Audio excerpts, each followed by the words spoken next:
Bienvenidos a esta clase de El arte de la guerra para ejecutivos. Mi nombre es Gabriel Flores Rosas y este material de aprendizaje ha sido desarrollado en lengua española para el curso The Art of War for Executives de la carrera de licenciatura en Economía de la Escuela de Negocios y Economía de Atlantic International University, universidad que se encuentra en los Estados Unidos. Cabe indicar que para desarrollar esta clase me basé básicamente en el libro llamado The Art of War for Executives del autor Donald Krauss, año 1995, cuyo libro tiene 142 páginas.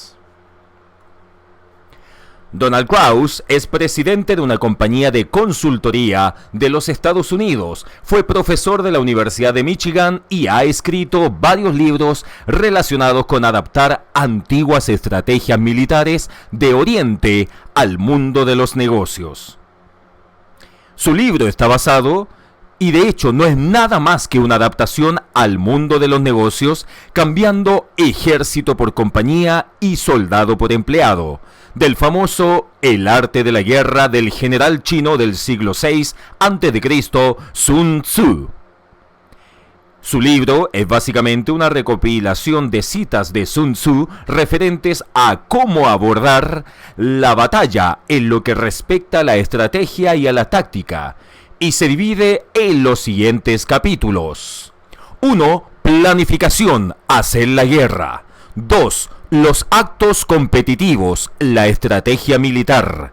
3. La estrategia competitiva, disposiciones estratégicas. 4. La toma de posiciones, el poderío estratégico. 5. La oportunidad y la elección del momento, la vacuidad y la plenitud. 6. El control, dirigir las maniobras del ejército. 7. La gestión del conflicto directo, las 9 posibilidades. 8. La flexibilidad, el despliegue de tropas. 9. Las maniobras, el terreno. 10. Los tipos de situaciones competitivas y las causas del fracaso, la tierra y sus 9 aspectos.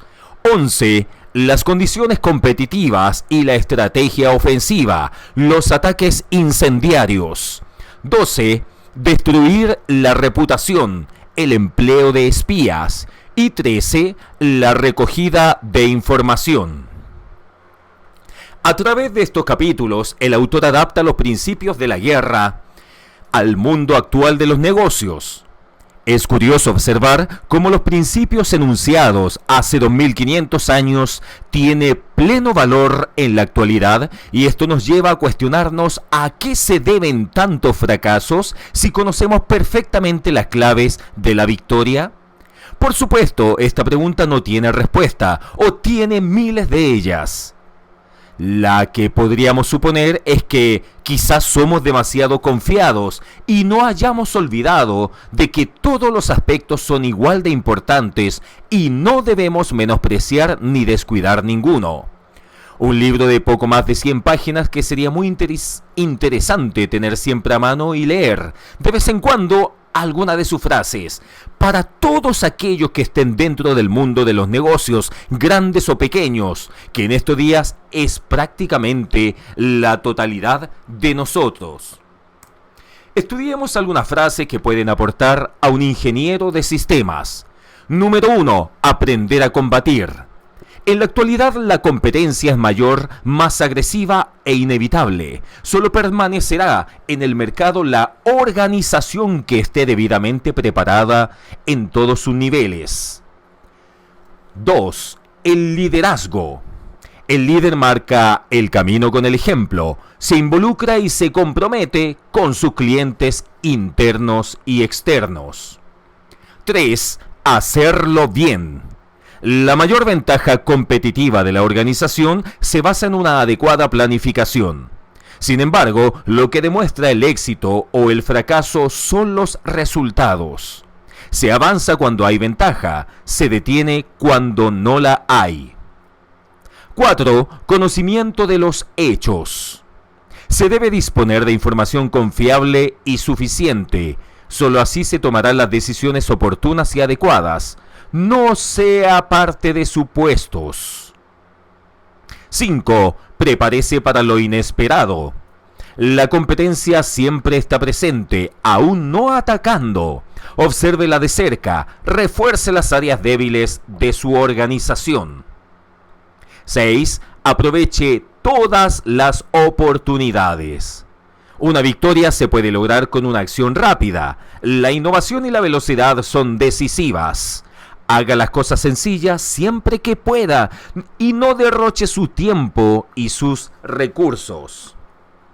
7. La unión. Cuando todos los integrantes están unidos para conseguir un propósito, nada los detiene.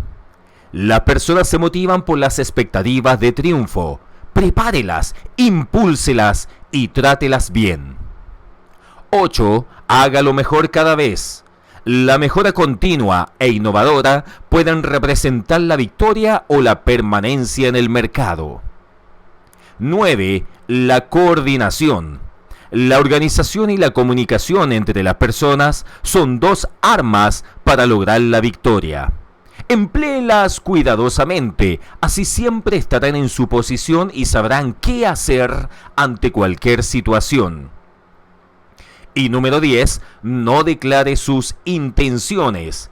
Su organización será más fuerte si su competencia sabe menos de lo que ustedes desean lograr. Sea sutil en sus estrategias y así su competencia no será capaz de prevenirse contra ellas. En la lectura de este libro se sugieren estrategias para tener en cuenta al comienzo, durante el proceso y al finalizar una guerra, solo con el objetivo de ser el vencedor. Existe una cierta similitud entre el mundo de la guerra y el de los negocios, por lo que en muchas circunstancias no cabe duda de que algunas estrategias o técnicas de la guerra pueden ser aplicables a los negocios, empresas, la vida personal y en el estudio. Son las personas las que luchan y por ende las que ganan o pierden las batallas, y la persona de mayor importancia en las mismas es el general. En el caso personal es uno mismo. Para el antiguo estratega, el general gana o pierde la batalla antes de que ésta se inicie. Es por ello que necesita una estrategia bien definida, situándose en una posición en la que considere que no va a ser derrotado. Como muchas veces uno lo vive en el trabajo, donde, según su posición, puede escalar o no en la empresa, y visualizando que sea el propio enemigo quien le dé la oportunidad de vencerlo. En las empresas, los líderes se sienten, piensan y actúan para que su organización logre el éxito. Son ellos quienes tienen la responsabilidad única y no transferible de ver no solo el desarrollo de sí mismos, sino también por el desarrollo de su organización. Uno es un verdadero líder y hay que saber que solo no se ganará la batalla, y hay que conformar, preparar y desarrollar un ejército o grupo subordinado para lograr el triunfo. De aquí parte el hecho de unirse con compañeros de estudio con los cuales nos ayudemos mutuamente. Esto lleva a generar mejores ideas que pueden llegar a ser muy exitosas. Es por ello que el éxito o fracaso está determinado por el liderazgo.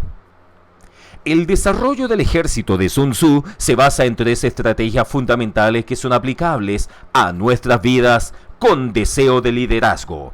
Hay que tener un objetivo claro y bien definido. Nuestra misión, visión y filosofía están perfectamente definidas. Siempre hay que tener claro el norte, hacia dónde me dirijo, qué quiero hacer en mi vida y a qué punto quiero llegar. Utilizar la información como un medio de dirección. Hacen una mezcla potencial de lo emocional e intelectual para conjuntar sus recursos y actuar con eficacia y eficiencia. Tener un alto grado de adaptabilidad al cambio, es decir, hay que ser flexibles. Debido a ello, hay que reaccionar con rapidez y eficacia ante los cambios del entorno sin perder de vista los objetivos. Algunos de ellos se han aplicado y han sido de buena ayuda en cada decisión de la vida. El hecho es que algunas personas no han sido estrictas en los procedimientos o de cumplir a cabalidad con todo. Pero es bueno invitar a cada uno a que se proponga a interiorizar algunos de estos conceptos y los aplique en su vida. Veamos algunos elementos sumamente importantes en términos de ejemplo. Número 1. Tu meta debe ser tomar intacto todo lo que hay bajo el cielo. De este modo, tus tropas no se agotarán y tu victoria será total. Este es el arte de la estrategia ofensiva. El objetivo de la estrategia de una empresa debe ser capturar su mercado. Uno debe definir los mercados que persigue y comprometerse a alcanzar un dominio relativo sobre ellos. Al hacerlo, la compañía asegurará su supervivencia y prosperidad. En el contexto empresarial, el tomar intacto todo lo que hay bajo el cielo para que la victoria sea total significa que sus batallas por el dominio del mercado no debe destruir la rentabilidad de su industria en el proceso. Número 2. Pues un ejército puede compararse con una corriente de agua, porque así como el caudal que fluye evita las alturas y corre presuroso hacia las tierras bajas, así un ejército evita la fortaleza y ataca los objetivos más débiles. El razonamiento que sustenta este principio es sencillo. Atacar los puntos débiles de su competidor es hacer un uso mucho más eficaz y eficiente de los recursos que atacar sus fortalezas. Atacar la debilidad es aprovechar los recursos limitados de su compañía. Atacar la fortaleza es desperdiciarlos. Atacar la debilidad acorta el camino que conduce a la victoria. Atacar la fortaleza lo alarga. Atacar la debilidad aumenta el valor de su victoria.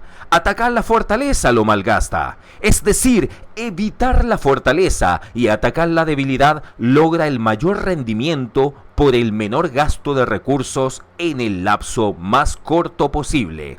Y de ese modo, las utilidades se incrementan al máximo. 3.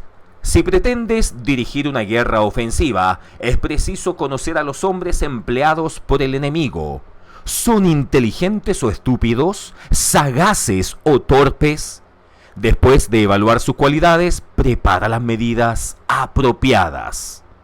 Es necesario averiguar no solo los nombres de los ejecutivos que dirigen la compañía, sino en qué universidad se graduaron, qué experiencia los han formado, dónde obtienen su información, cómo consideran la industria, el grado de riesgo que están dispuestos a correr, la importancia que las diferentes metas de negocios revisten para ellos y qué ambiciones tienen. También es preciso conocer si dentro de la empresa hay desacuerdos sobre la estrategia que puedan explotarse. 4. La velocidad es la esencia misma de la guerra.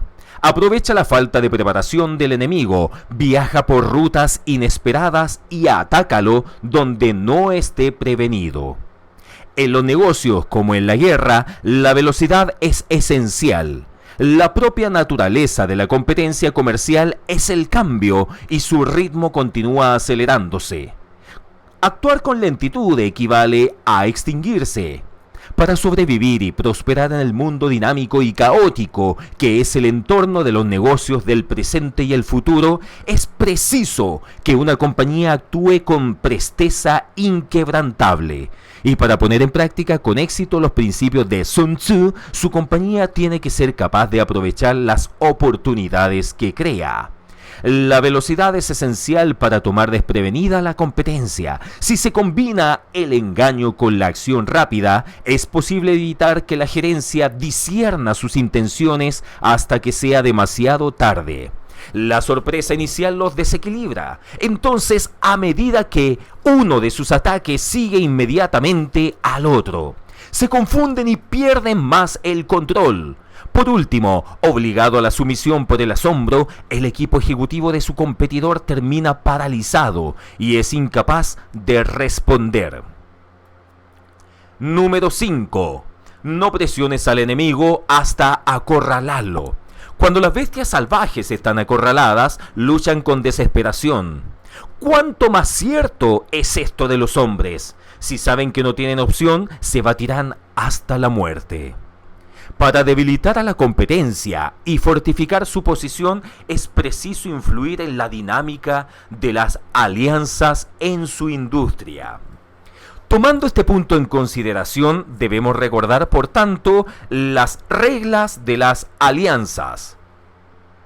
1. Impedir que sus competidores se unan para oponérseles.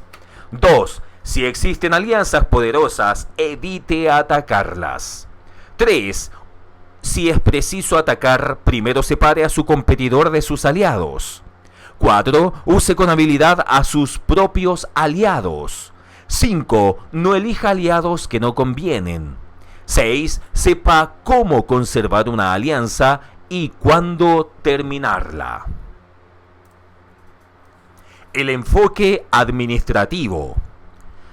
El arte de la guerra es un libro que enseña la esencia de la naturaleza de un líder. No es un libro sobre la guerra, es una fuente filosófica para comprender las raíces de un conflicto y buscar una solución.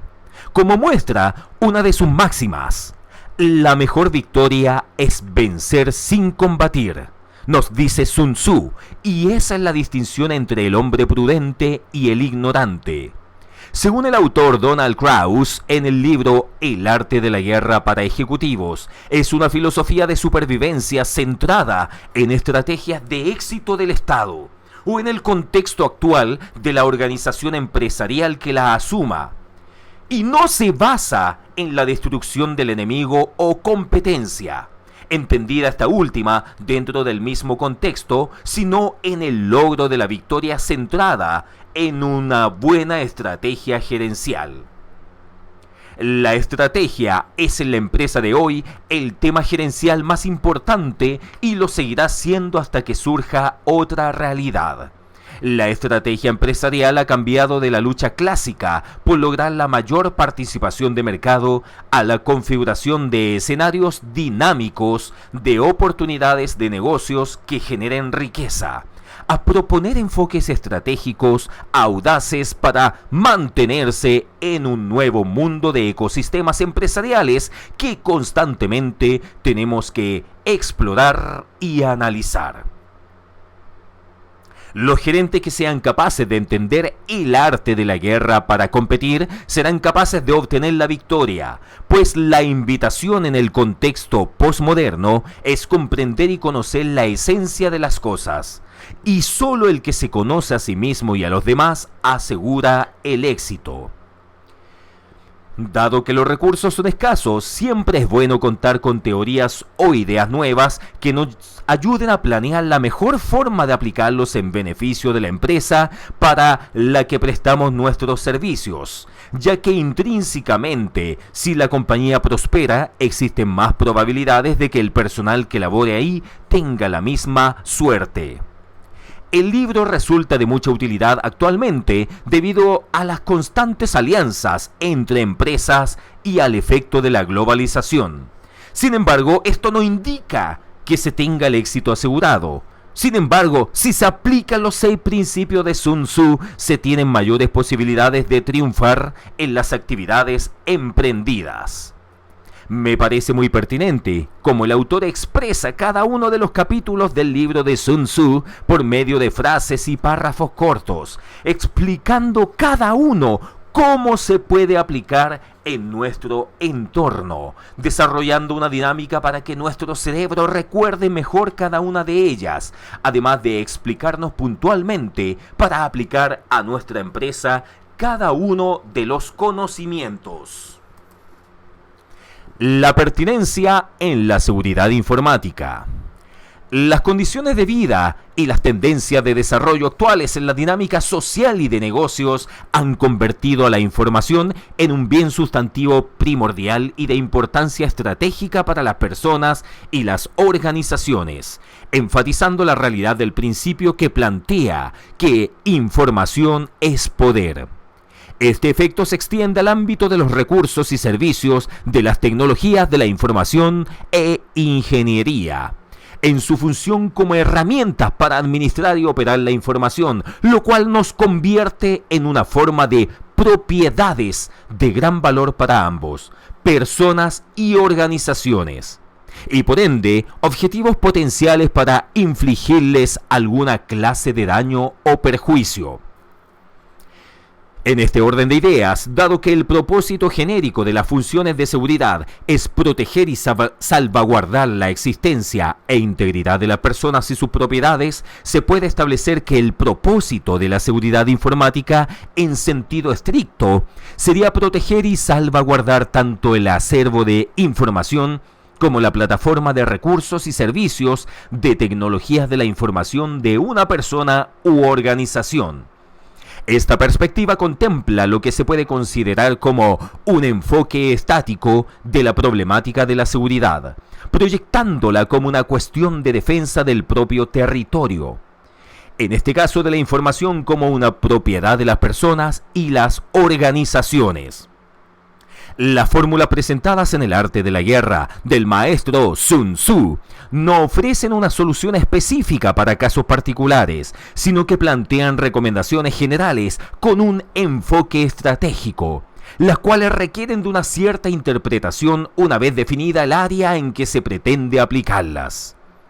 En este sentido, las fórmulas propuestas sugieren 3 líneas de pensamiento que son las que vemos en la pantalla. Número 1. El conocimiento del terreno, entendido como conocer el entorno en que se ubican y desempeñar las actividades para establecer las ventajas y desventajas que nos pueden ofrecer. Esto quiere decir que el terreno se debe evaluar en términos de distancia, dificultad o facilidad de movimiento, dimensión y seguridad. Lo primero que debe de tenerse en cuenta es la condición del terreno. Con los datos correspondientes se maniobrará con seguridad, puesto que se conocen las ventajas y desventajas que tendrán las tropas en acción. Se sabrá así el número de tropas necesario y la relativa seguridad del medio en que se va a actuar. Para el enfoque estático, el terreno se refiere a la estructura interna de las personas y las organizaciones, en donde reside el acervo de información y las herramientas para su administración. Asimismo, para el enfoque dinámico, el terreno se refiere a los ámbitos externos en que las personas y las organizaciones desempeñan sus actividades. Por ejemplo, el medio de negocios o el medio de Internet, donde operan sus transacciones financieras. 2. El conocimiento del enemigo, entendido como conocer las fuentes desde las que se pueden materializar los riesgos proyectados, así como sus formas de actuación. Por eso se ha dicho, si conoces a los otros y te conoces a ti mismo, no estarás en peligro en 100 batallas. Si no conoces a los otros y te conoces a ti mismo, puedes ganar una y perder otra. Si no te conoces a ti mismo, estarás en peligro en cada batalla. Comenta Zhang Yu. Cuando conoces a los otros, eres capaz de atacarlos. Cuando te conoces a ti mismo, puedes protegerte. El ataque es el tiempo de defenderse y la defensa es la estrategia del ataque.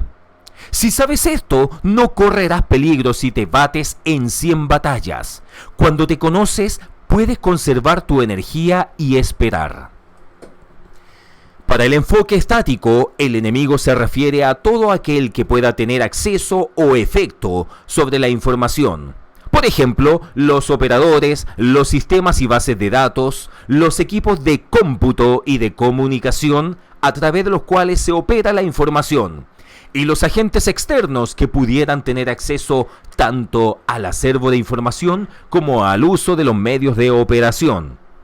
Asimismo, para el enfoque dinámico, el enemigo se refiere a todo agente externo que se pueda relacionar, ya sea con acceso al ámbito interno o bien con acceso a las entidades con las que interaccionan las personas y las organizaciones en el curso de sus actividades. En este sentido, un ejemplo de enemigos son los hoy llamados hackers o crackers, de los cuales en un 80% de los casos conocidos tienen un origen interno en las organizaciones. 3. El conocimiento de los medios, entendido como conocer las vías en que pueden acceder los riesgos a sus objetivos de afectación. Hay rutas que no se deben seguir, ejércitos que no se deben atacar, ciudadelas que no se deben asediar, terrenos sobre los cuales no se deben disputar y órdenes civiles que se deben acatar. Por esto, los generales que saben adaptarse a todas las situaciones de la guerra para tomar ventaja en el terreno saben usar su fuerza. Si no tienen capacidad de adaptación, aun cuando conozcan el terreno, no pueden ganar. Si se comanda un ejército sin conocer las reglas de adaptabilidad, aun cuando se sepa cuál puede ser la ganancia, no se logrará el respaldo de la tropa. El jefe inteligente siempre tiene en cuenta tanto el beneficio como el daño. Considerando el beneficio, puede ampliar sus acciones. Conociendo el daño, se pueden resolver de antemano muchos problemas. Zhou Sanqi agrega que beneficio o daño son independientes y por esto los jefes ilustrados siempre los tienen en cuenta. Para el enfoque estático, los medios se refiere a los espacios de oportunidad existente en la plataforma interna de recursos y servicios de tecnología de la información, con que se opera dentro de la estructura de las personas y las organizaciones, así como los canales hacia el exterior, ya sea por canales dedicados o bien por canales abiertos, tales como el servicio telefónico o Internet. Asimismo, para el enfoque dinámico, los medios se refieren también a espacios de oportunidad, pero en este caso, por los canales abiertos a través de los recursos y servicios de tecnologías de la información con los cuales se interacciona con otras entidades. En este sentido, como ejemplo de medio, se pueden destacar el mail bombing, los troyanos, los virus, las bombas lógicas, los escáneres, los sniffers, los gusanos, el spam, así como las estafas, timos y el reclutamiento para redes de trata de blancas y de pornografía a través de Internet. La solución a la problemática de la seguridad informática consiste en la adopción de ciertas formas de medida contraceptivas para los riesgos identificados, ubicadas en sus diversos estratos funcionales y que se pueden describir en los siguientes términos. 1. Prevención, como por ejemplo certificados X509, encriptación de datos MD5, mecanismos de validación de ingreso y contenido de datos PGP, políticas y normas para el manejo de información SHA-1 o SSL. Número 2. Disuasión. Mecanismos de registro y auditoría de acceso a la información. Mecanismos de sanción por violaciones a la seguridad. 3. Contención. Como por ejemplo firewalls, mecanismos y claves de restricción de accesos, wrappers. 4. Combate. Como por ejemplo antivirus, rastreo de accesos, wrappers. Número 5. Recuperación y rescate. Como por ejemplo sistemas de respaldo de información. Su efectividad estará determinada tanto por el grado de precisión alcanzada en la identificación y dimensionamiento de las vertientes de riesgo, así como por el grado de las coberturas de las mismas. Muchas gracias.